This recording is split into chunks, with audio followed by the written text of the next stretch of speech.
to talk to you about today is a bait bucket, right? Which seems like a pretty simple deal, right? It's what I call a float bucket. These are what we're probably all used to seeing here. Old faithful, old Yeller float bucket. And they've done a great job for a long time. But this is the new and improved version of that old float bucket. This is called the Bait Shark. My friends at St. Pete Fishing Outfitters just actually introduced me to this, and it's super cool for a lot of different reasons. It's specifically designed for two things, for wade fishing and for kayak fishing. Of course, you could use it at a dock or anything else as well, but that's really what it's designed for. And I'm going to show you a few reasons why. These yellow buckets, when we drag them, Aaron and I fuss about them. We always say it's like dragging an anchor. They're always making our boat turn because they create so much drag in the water next to you or behind you. This one is designed to not do that. I haven't tested it yet. We're going to do that here today and see how it works, but I want to show you a few things that it does. First off, you're going to see, well, actually what I should start with is, check that out. She's made in America. And those yellow ones are not, by the way. I only did about 30 seconds of reading online about this, but what I understand is the dude that's making these started it building them on 3D printers in his garage. And I just find that to be inspiring. I love it when guys have visions and they're not afraid to get out there and reach for it. So this thing, if you look at it, the bottom of this bucket, so it floats on the water this way, right? And the bottom of this bucket is actually designed like the hull of a boat. You can see that it's bulbous at the front, cylinders in the rear, and then it's got a keel back here actually. And then it's got an intake here, and these are actually exhaust. So what it's doing as your kayak is moving or as you're wading and pulling it behind you, it's taking water in here, circulating through and coming out the exhaust ports. So you've always got fresh water moving over your bait. Crazy thing is, he claims that at 1 knot, if you're moving at 1 knot, this thing moves 1.8 gallons of water through it. So you're gonna keep your bait alive for a long, long time. Secondly, if you'll look at the shape, you notice how it actually comes up in the front. Again, it's like the hull of a boat. So as we're moving, those yellow ones, they dig in, and the faster you go, the deeper they sink and the more drag they create. This one is gonna actually float on top, and it's gonna wanna nose up to keep the bow, if you will, above the water line, and the water going in the intake and floating effortlessly behind you. So I can't wait to see if it works like that. Secondly, you'll notice the leash on it. It's not just a piece of paracord like folks are typically using. It's actually like a like a bungee, all right, or like, what do they call that, shock cord. And I think that's going to help reduce the drag as your kayak is beginning to move and slowing down. It's going to reduce that and keep it from turning you and keeping you turning you off course. So I'm super excited about this thing. It's a bait bucket, which seems like a simple deal, but let's see if this thing's a game changer.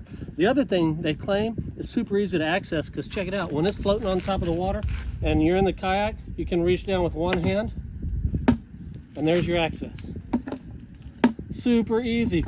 Them yellow ones, it takes 2 hands. You gotta undo the latch with one hand, push the lid in, and reach in to get them. This one, one hand, you're in and out, grabbing your bait. So let's quit yakking about it. Let's get it in the yak. Let's get out there. Let's put it to the test. It's time, guys. Come on, let's go fishing.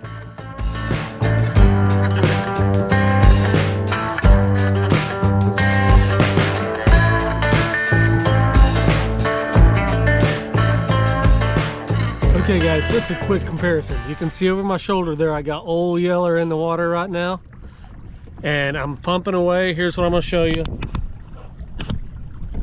If you can see on my graph there, I'm moving at a little over 2 miles an hour at the moment. And here's what I want to show you. This is my rudder control right here. This is my steering. This is to go straight. But here's what I want you to see. I am not going straight. I'm turning to the right like crazy, and it's because of that guy right there dragging behind me like an anchor. Now let's switch it out to the Bait Shark here, and let's just see if it makes a difference.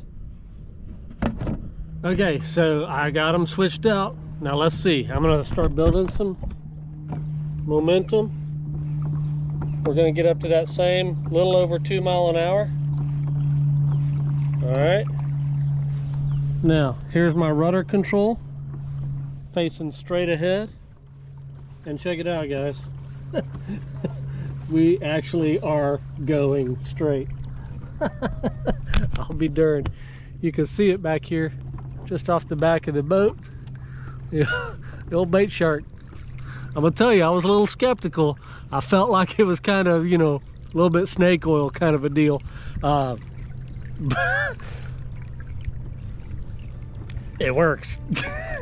My kayak's tracking much straighter. That's awesome. One more time. You can see it trailing behind me right there. Okay, I'm a believer. You ever will, monkey.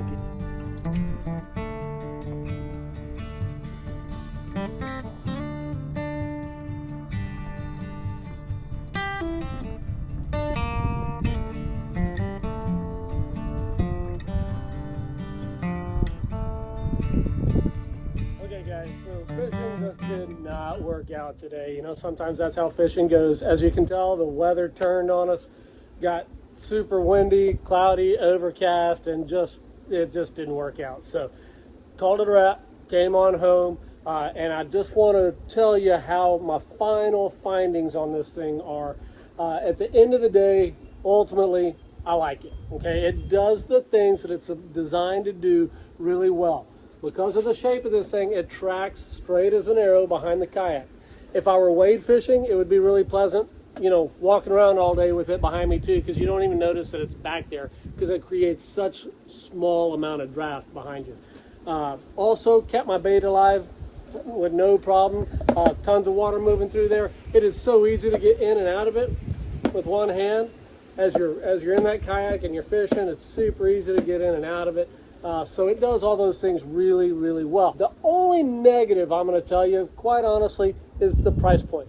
It's not cheap, right? We can buy old yellow float bucket anywhere. Cheapest place I've seen it, Amazon. It's like 12 bucks, I think, or as high as 20 bucks. So 12 to 20 bucks, you can have one of those. Doesn't come with, you know, a rope or a cord or anything like that. But this one, the bait shark, is like 80 bucks. So it's a big price jump, but to me, for what I do, I think it's worth it. I enjoyed using it today. I'm going to enjoy using it for a long time, I can assure you. Will I buy one for each of my 4 kayaks? Probably not. I take a lot of people fishing every day, but I think that might be a bit of a stretch for me. I may get another one and have 2. You know, if you're a guy like me, when I go out, I'm out all day long. So anything that makes that pedal a little more efficient, a little easier is, you know, much appreciated. So I do love it for that reason. So all in, you know, will I recommend it to friends and to family and to you guys watching? Absolutely, I will. As long as you're comfortable with the price point, then yes, you should have one. And quite frankly, we probably need to get comfortable with price points like that in today's economic and political environments that we're living in. We're going to probably need to start buying a lot more stuff that's made in America, right? And that's why it's more expensive, because you and me and everybody else that lives in America, we like to work for a decent wage, right? We don't like to work super cheap. That's why our stuff costs a little more. And that's a good thing. So guys, don't be afraid to spend a little extra money on something that's made right here in America. So, get you one. I think you'll probably be glad you did. And remember, your life, man, is that long. It's super short. Don't let it pass you by. Get up off that couch today and do something that makes your day great for you today. Because at the end of it all, if you don't go, you don't know. See ya!